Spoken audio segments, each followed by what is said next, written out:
Oke, selamat sore ya teman-teman. Mohon maaf saya mengganggu. Saya mengganggu aktivitas istirahat Anda nih.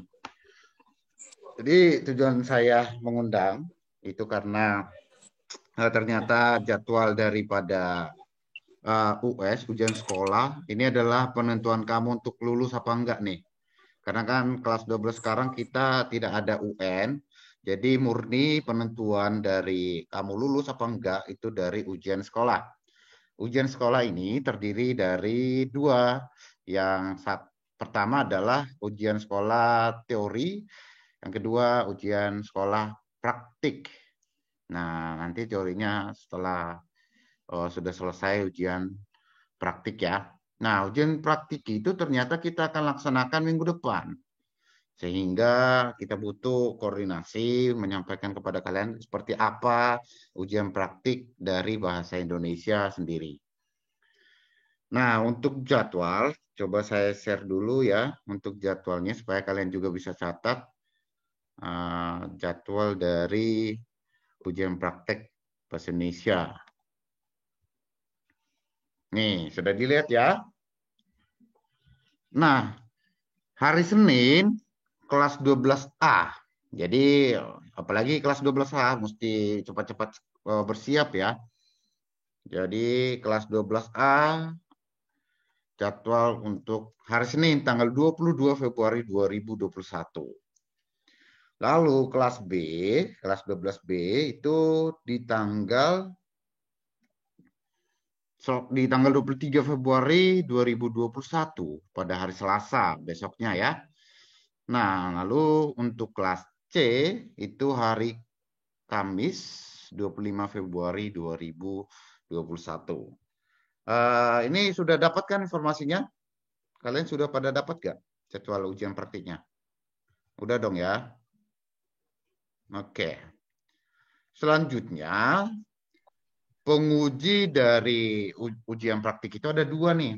Pada mata pelajaran bahasa Indonesia, saya dibantu oleh Mem Linda Batubara sebagai penguji kedua.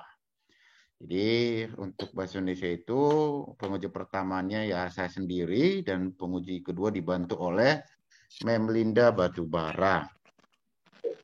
Oke, ujiannya nanti dimulai dari pukul 7.30 sampai pukul 11.00.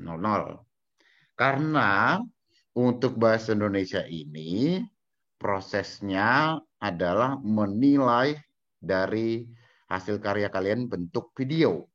Jadi nanti kita sesuaikan ya. Oke, saya stop dulu jadwalnya. Nah, selanjutnya untuk materi kita saya sudah buat di kolom chat ya. Saya sudah buat di kolom chat. Silakan Anda baca. Kalau yang baru bergabung mungkin belum bisa melihat, saya copy kembali. Lihat di kolom chatnya. Oke. US Praktik Bahasa Indonesia, saya mengambil 3 materi, mulai dari keseluruhan kelas 1, 2, 3. Yang pertama materinya adalah berkaitan dengan membaca berita, berkaitan dengan berita ya. Nah, ini kamu kemas dalam bentuk video. Yang kedua, materinya teks editorial, kamu juga kemas dalam bentuk video. Lalu yang ketiga, teks prosedur, dikemas juga dalam bentuk video. Ketentuannya adalah bahwa dalam satu kelompok itu terdiri dari 3 peserta. Oke, dalam satu kelompok terdiri dari 3 peserta. Pesertanya ditentukan oleh siapa?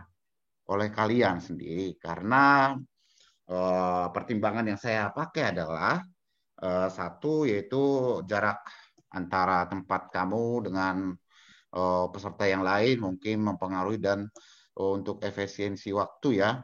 Jadi Anda bisa memilih teman sendiri yang menurut kamu lebih dekat dengan rumah seperti itu. Nah, jadi tadi pertanyaannya dari teman kita ada bahwa kita punya 3 materi nih. 3 punya materi, lalu kelompoknya terdiri atas 3 peserta. Lalu apakah tiga-tiganya membuat video atau ketiga materi itu? Tidak. Jadi dalam satu kelompok yang terdiri dari 3 peserta tersebut cukup memilih salah satu dari materi ini. Apakah Anda mau memilih membaca berita, apakah Anda mau memilih teks editorial, atau apakah Anda mau memilih teks prosedur. Jadi dipilih salah satu, selanjutnya kamu kerjakan, buat perencanaan, bagi tugas dengan teman supaya hasil videonya nanti bagus, supaya nilainya juga bagus. Jadi ketiga peserta didik ini berbagi tugas, jangan hanya satu saja, berbagi tugas. Misalnya, katakanlah si Maria Tesalonika, misalnya Maria Tesalonika memilih materi yang berkaitan dengan berita, berarti membaca berita. Nah, karena ada 3 peserta dalam satu kelompok, satu nanti tugasnya bisa mencari berita dari YouTube. Oke, mencari berita dari YouTube, apakah itu dari SCTV, dari TV One, Metro TV, bebas, kamu cari saja. Oke, kamu ambil videonya, download, simpan dulu videonya. Nah, kamu catat video itu membahas tentang apa, berita apa. Oke. Selanjutnya, teman yang lain mencari bahan narasi, ya, mencari bahan narasi untuk memberitakan isi video. Artinya apa? Video original yang berisi tentang berita tersebut, kamu edit, kamu hapus suara yang ada di dalam video tersebut, kamu ganti menjadi suara kelompok kamu. Nah, berarti ada sisa satu lagi tim yang belum ya. Nah, yang belum kedapatan jatah, tim yang lain atau peserta yang lain itu bertugas sebagai orang yang membacakan berita, yang menarasikan berita tersebut. Jadi dalam satu tim, dalam satu kelompok berbagi saja. Siapa yang mau mengedit, siapa mau cari berita, siapa yang mau membacakan berita, kalian saling membagi tugas. Nah, untuk contoh dari membaca berita dalam bentuk video ini seperti apa? Saya mau berikan contoh kepada kalian supaya ada gambaran ya. Supaya ada gambaran seperti apa nanti video yang saya maksud. Oke, saya share dulu. Oke, Maria terlihat ya, Maria? Ya, belum Pak. Yakin? Sudah terlihat ini? Udah Pak, udah. Oke, saya putar. Jadi Anda simak, ini adalah salah satu video yang sudah jadi. Ini video ujian praktik juga dalam bentuk video. Silakan disimak.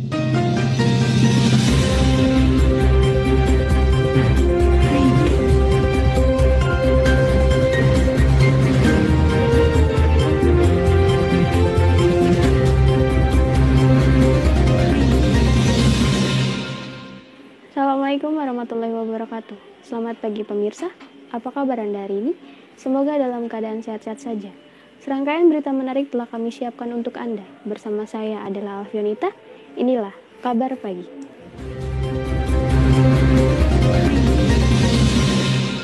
Ya pemirsa, Badan Pengawas Obat dan Makanan BPOM akhirnya memberikan izin persetujuan penggunaan dalam kondisi darurat atau Emergency Use Authorization untuk vaksin COVID-19 buatan Sinovac.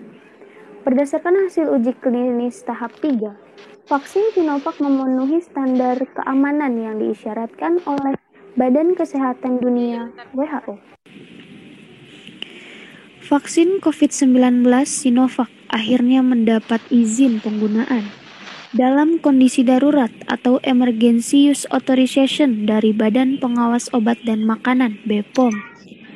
Menurut Kepala BPOM, Penika Lukito, izin tersebut diberikan setelah melalui uji vaksin di Bandung, serta mengkaji hasil uji klinis di Turki dan Brazil. Secara keseluruhan, vaksin COVID-19 Sinovac hasil kerjasama dengan PT Bio Farma dinyatakan aman, sedangkan efek samping vaksin antara ringan hingga sedang dan dapat disembuhkan. Adapun tingkat kemanjuran atau efikasi vaksin COVID-19 Sinovac berhasil uji klinis di Bandung diperoleh persentase 65,3%. Hal ini melebihi syarat WHO yang menetapkan efikasi minimal sebesar 50%. Vaksinasi rencananya akan dimulai tanggal 13 Januari dengan penerima vaksin pertama Presiden Joko Widodo.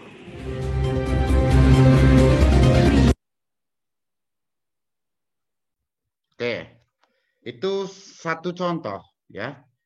Itu satu contoh video yang sudah jadi dalam membacakan sebuah berita.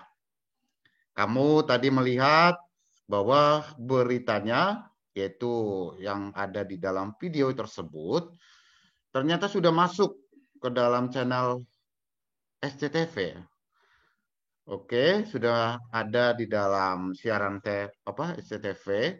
Ternyata itu bisa kamu ambil. Bahannya itu bisa kamu ambil. Selanjutnya kamu edit kembali dengan menghapus suara original dari video tersebut. Kamu ganti menjadi narasi kamu.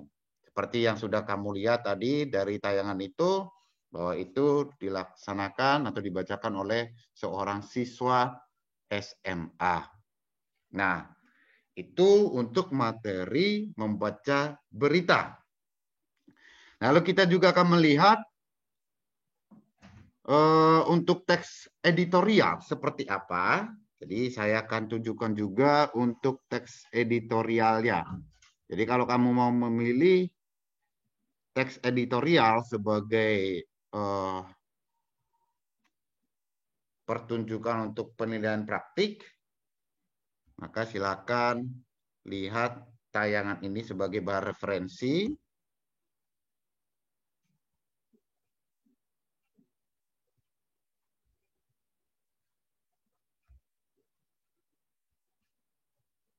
Oke, saya share screen dulu ya.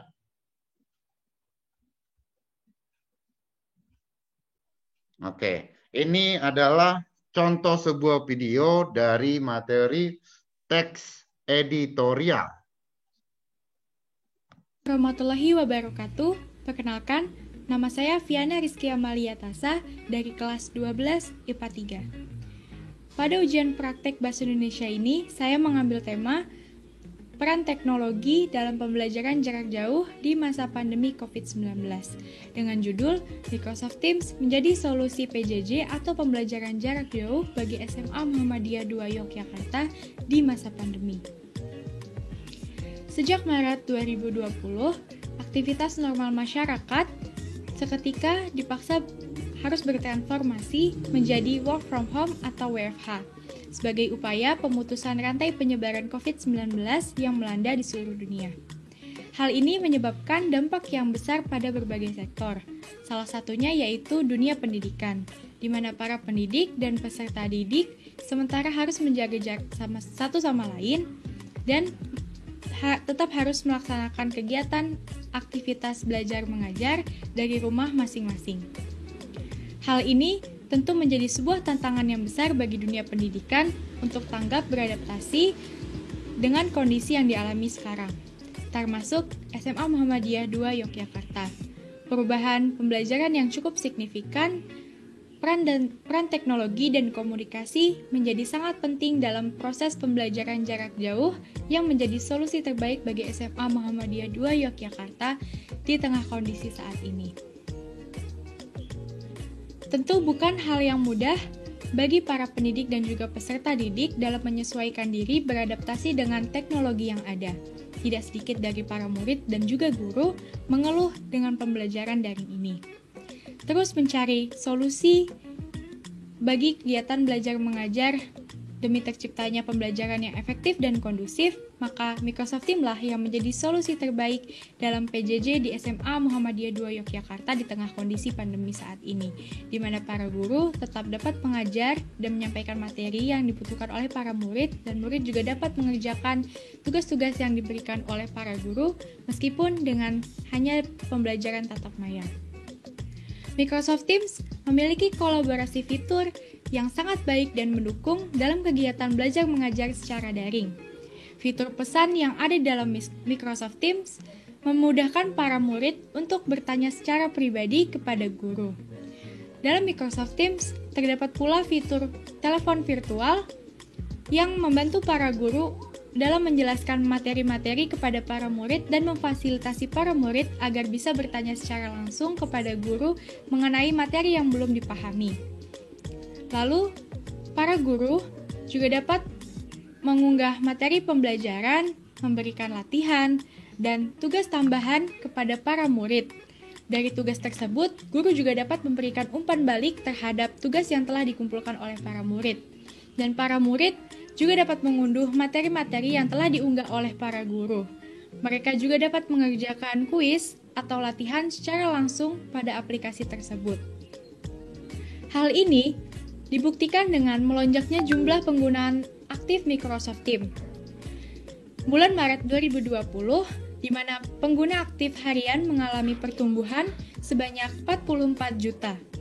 Menjelang akhir April, angka kembali naik menjadi lebih dari 75 juta pengguna aktif harian atau melonjak sekitar 70% dari bulan sebelumnya. Hal lain juga diungkapkan oleh CEO Microsoft Teams, yaitu Satya Nadella, bahwa pada bulan April, Microsoft Teams digunakan oleh peserta rapat hingga 200 juta dalam sehari. Disinilah peran penting Microsoft Teams menjadi sebuah solusi dalam kegiatan belajar mengajar di masa pandemi bagi SMA Muhammadiyah 2 Yogyakarta. Kolaborasi fitur yang efisien dan memadai dari Microsoft Teams tentu sangat membantu para guru dan juga murid untuk tetap melaksanakan kegiatan belajar mengajar secara efektif dan kondusif, di mana para guru tetap bisa melaksanakan perannya dalam membimbing para peserta didik pada proses pembelajaran, dan para murid pun juga tetap bisa memenuhi hak dan kewajiban mereka sebagai pelajar. Sekian penjelasan dari saya, kurang dan lebihnya saya memohon maaf. Wassalamualaikum warahmatullahi wabarakatuh. Oke, jadi itu tadi contoh pembuatan video kalau kamu mau memilih materi yang berkaitan dengan teks editorial. Nah, yang terakhir nih, yang terakhir ini adalah materi yang berkaitan dengan teks prosedur, pasti berisi tentang berbagai macam tutorial. Oke, kita mau melihat seperti apa contoh videonya, supaya juga nanti Anda bisa memiliki referensi juga.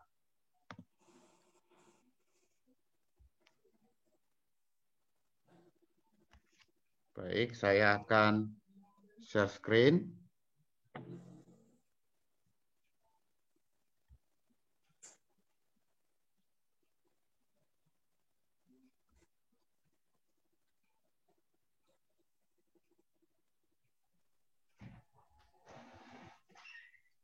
Kelas Komarga dan kelas 12 IPA, sudah sekitar 10 bulan kita melakukan PSBB dan berdiam diri di rumah karena pandemi ini. Kebanyakan dari kita melakukan hal yang sama, yaitu tidur, tidur, dan tidur. Pandemi ini juga membuat kita sulit untuk berpergian, bermain bersama teman-teman, ataupun memesan makanan kesukaan. Di samping untuk mematuhi peraturan pemerintah mengenai pandemi COVID-19, virus corona juga sangat menakutkan. Tapi, jangan panik. Kita tetap dapat terhubung satu sama lain. Dengan menggunakan Google Meet ataupun Zoom Meeting, kita tetap dapat berjumpa dengan keluarga kita, teman-teman, guru, bahkan siapapun. Dan juga jangan khawatir, kita tetap dapat memesan makanan favorit kita dengan menggunakan aplikasi bernama Gojek. Ada sebuah fitur di dalam aplikasi Gojek yang disebut sebagai GoFood.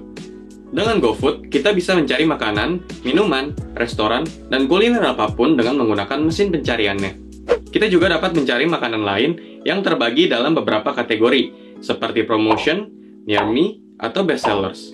Dan bagian terpentingnya adalah, saya akan menunjukkan bagaimana cara memesan makanan dan minuman menggunakan fitur GoFood. Pertama, pastikan kamu memiliki aplikasi Gojek dan sudah membuat akun Gojek. Kedua, lihat ke bagian bawah dari telepon genggammu, di mana kamu akan menemukan fitur GoFood. Jangan lupa untuk menyalakan fitur lokasi. Lalu, ketika kamu sudah mengetahui makanan atau minuman apa yang ingin kamu pesan, klik pada mesin pencariannya untuk mencarinya. Contohnya, saya akan memesan chat time. Jika kamu masih belum tahu, kamu dapat melihat-lihat pada kolom kategori. Setelah memilih makanan atau minuman yang kamu inginkan, pilih kuantitas dan tambahannya, lalu kamu dapat menaruhnya di keranjang belanja. Kamu juga dapat menambahkan catatan kepada kurirnya. Selanjutnya, pergi ke halaman pembayaran, atur lokasi pengantaran, periksa orderanmu sekali lagi, dan pesan makananmu. Pilih metode pembayaran yang kamu inginkan. Saat ini, saya memilih untuk membayar menggunakan uang tunai. Sistem akan secara otomatis menghubungkanmu dengan kurir, dan hal yang harus kamu lakukan adalah tinggal menunggu hingga pengemudinya datang. Proses ini tidak memakan banyak waktu. Pengemudinya sudah sampai. Mudah sekali. Oke, itulah contoh video dari teks prosedur. Nah, jadi sudah ada 3 contoh video yang bisa kamu ambil referensi atau bisa kamu contoh ya dalam pembuatan videonya nanti. Jadi intinya kalian berbagi tugas. Dalam satu kelompok itu berbagi tugas. Jangan ada yang hanya menunggu. Jadi tetap berbagi tugas. Siapa yang mau mengedit, siapa yang mau berbicara atau menarasikan isi dari berita misalnya, siapa yang mau mencari bahan. Nah, itu nanti kelompoklah yang mengkoordinir teman-teman atau anggotanya. Jadi ini nanti saya harapkan berlomba-lomba supaya membuat videonya dalam kualitas yang baik ya. Karena penilaiannya adalah satu, kualitas gambar, kualitas video itu harus bagus ya. Kualitas videonya bagus. Lalu kedua, kualitas suara. Dan ketiga adalah isi, kualitas isi. Isi itu berarti berkaitan dengan materi atau narasi yang kamu sampaikan. Ya. Jadi mudah-mudahan nanti dengan kamu mengikuti arahan maka nilainya bagus 95 semua atau bisa sampai 98. Oke, ada pertanyaan nih, Pak. Satu kelompok minimal berapa orang? 3 orang. Jadi cukup dalam satu kelompok itu 3 orang saja. Oke, ada pertanyaan lagi? Pak, saya mau nanya dong, Pak. Silakan. Pak, 2 orang boleh nggak, Pak? Oh, kalau mau seperti itu ya malah lebih bagus. Berarti Yaudah, lebih saya 2 orang efisien. yang- Silakan. Jadi untuk PIC dari kelas 12C sudah dapat ya, sudah ketemu kemarin, sudah kita bahas yaitu dari yaitu Gaby ya. Gaby ikut gak gabung? Halo Gaby, ikut gak? Jadi dari kelas 12C itu jadi setiap kelompok melapor ke Gaby, nanti dari Gaby menyampaikannya ke saya. Nah, dari kelas 12B nih sekarang, siapa yang bisa jadi PSI? Maria ya? Maria Tesalonika, bisa ya? Kenapa, Pak? Jadi untuk kelas 12B, kelompok-kelompok itu melapor. Jadi kamu tinggal mendata kelompoknya. Nanti dari kamu saya minta datanya semua. Karena kan yang karena menentukan teman satu kelompoknya ya kalian sendiri. Karena pertimbangannya adalah waktu jarak ya. Di untuk kelas 12B seluruh kelompok melapor ke Maria, nanti Maria menyampaikan ke saya. Selanjutnya kelas 12A, kelas 12A. Kelas 12A siapa nih? Kelas 12A.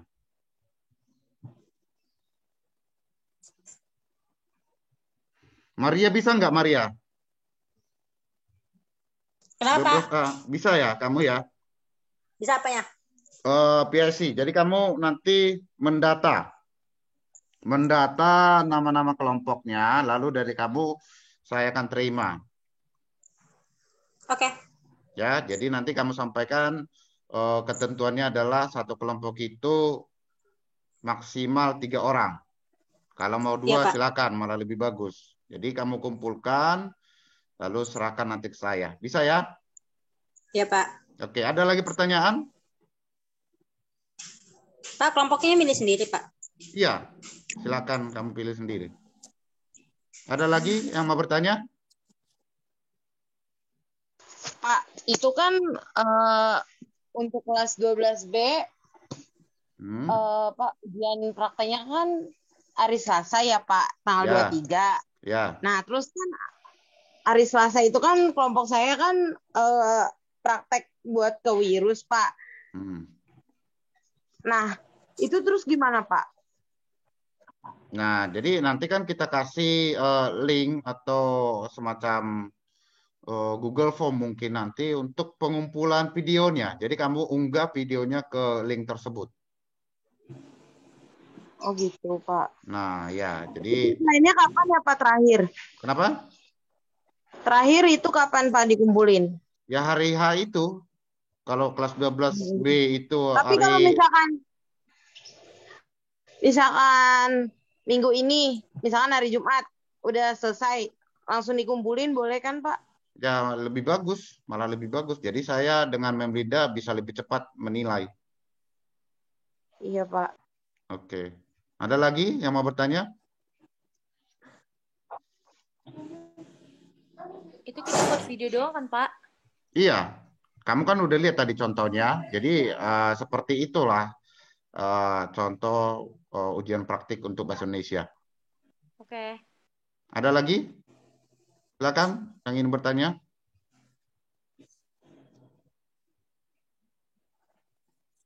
Halo, tidak ada lagi atau bagaimana? Nggak ada, cukup Pak. jelas? Cukup. Sudah cukup Oke. jelas. Pak, ini Bapak record kan ya, Pak? Iya, saya record, nanti saya bagikan. Ya, Ada Pak. lagi Jangan yang mau lupa bertanya? contoh video yang tadi ya, Pak, diupload juga. Iya, nanti linknya saya akan taruh di deskripsi. Andre tadi mau bertanya ya? Udah Pak, udah terjawab sama Maria.